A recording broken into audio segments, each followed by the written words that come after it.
Hey guys, and welcome back to the channel. So hope you're having a great day. Today we're going to do a cartridge review on the 204 Ruger. The 204 Ruger was co-developed by Ruger and Hornady in the year 2004. So the 204 Ruger comes from the family lineage of the Triple Deuce. The 222 Remington, also known as the Triple Deuce, was developed back in 1950. Became a big hit with varminters. Also was very accurate and was known as an extremely accurate cartridge. It had offspring like the well-known 5.56 or the 223, and it also had a Magnum version that was come out called the 222 Remington Magnum. In 2004, they took that round, the 222 Remington Magnum, they necked it down to 20 caliber, made a few tweaks including a 30-degree shoulder angle, and they come out with a 204 Ruger. And it became immediately known as an ultra-fast, ultra-flat shooting round. This particular round here is a 32 grain VMAX, and it's advertised at going about 4,200 feet per second. Probably would depend on your barrel length if it can get quite that far. So just make sure you're aware that this round is not for long-range target shooting, and it's not going to shoot your high BC bullets. In fact, it's going to have very low BC bullets. But its purpose from within about 400 yards is to shoot very flat and very fast. How does it compare in body size, its case, to say something like a 22 250 or a 243? Let's look at that now. Okay, so as you can see, the 22 250 is in the middle there. On to its right is the 243 and the 204 Ruger on the left. So lengthwise, there's not a ton of difference. There is a little bit. Of course, the body width is definitely bigger, but that kind of gives you an estimation of how they compare. Of course, the 22 250 and the 243 had the same head diameter, 0.473. But of course, the 204 Ruger is going to have the head diameter of the 222 or the 223 or anything of that size. So it is smaller. But all in all, is definitely a cool, formidable, awesome round. So I have a little experience with the 204 Ruger. I have this CZ 527. I've actually had this for a long time. This is what they call a micro mauser. So it has a controlled round feed, just like the old Mauser 98, but obviously in a much smaller package, a much smaller action and bolt.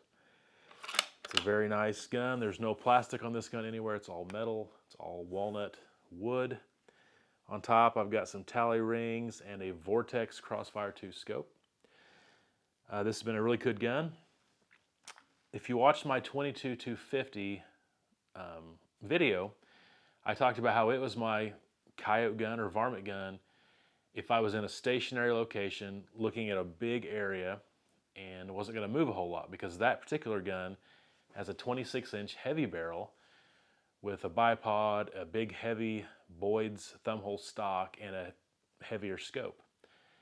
But if I'm going to be going from stand to stand to stand calling coyotes or just hunting varmints, and I want a more mobile, shorter, packable carrier rifle or something I can throw in my truck, I'm going to take the 204 Ruger. But considering the little experience I have with it, a friend of mine has a lot of experience. He, for years, shot a Browning A-bolt in 22 250 and killed a ton of coyotes with it. And then at one point, he either borrowed or someone let him use their Browning A-bolt 204 Ruger, and he fell in love with it and sold his 22 250 and went to strictly shooting the 204 Ruger for varmints. The big draw of the 204 versus the 22 250 is a little bit less recoil. Not that the 22 250 has a ton of recoil, but when you're looking through the scope, that little bit less recoil is significant enough that you're going to be able to see your point of impact a lot better, and you're going to be able to have a quicker follow-up shot if needed. I would consider the 204 Ruger to be one of the best prairie dog rounds that there is, and definitely within, say, 400 yards, more than capable of shooting coyotes. Anything bigger than coyotes, I just don't see it. Not that it couldn't do it. You know, a very small deer or something, it could easily kill it. But it's not legal. Here in Missouri, nothing below a 22 Hornet or a 22 centerfire is legal. And so this is not legal to hunt deer with. But if you're talking about groundhogs, prairie dogs, you know, coyotes, fox, bobcat, something like that, it will be hard to beat this. The 20 caliber is a very unique caliber. So let's look at how it kind of fits and how it compares to, say, 17 caliber.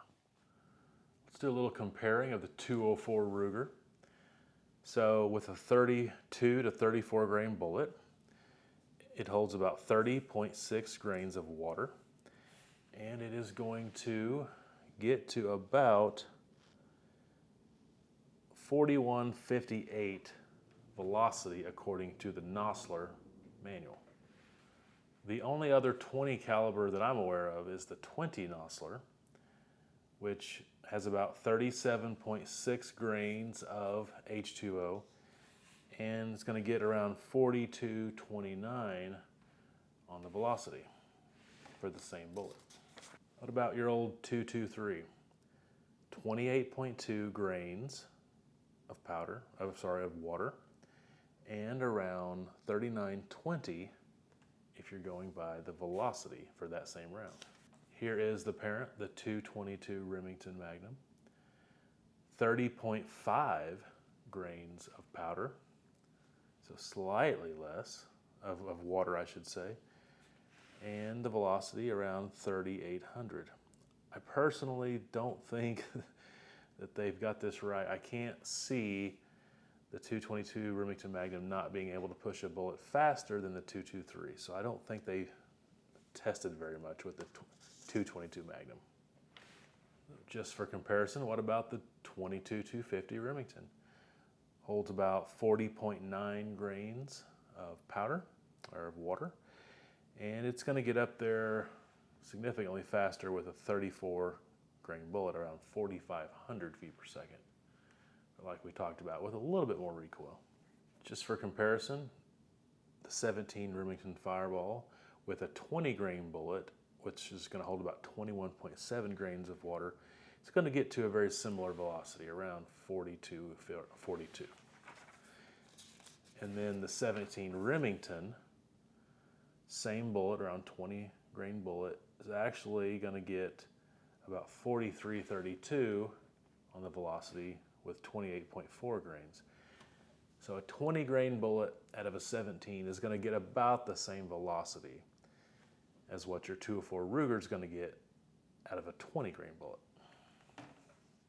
An interesting read, if you'd like to read about it, you should hear the story of the people that developed the 204 Ruger, and how that they were kind of trying to come up with something similar to the 220 Swift, but with a better barrel life. And even though the 204 Ruger has pretty much the same velocity as the 220 Swift, it is advertised as having much better barrel life, even something close to, say, a 223.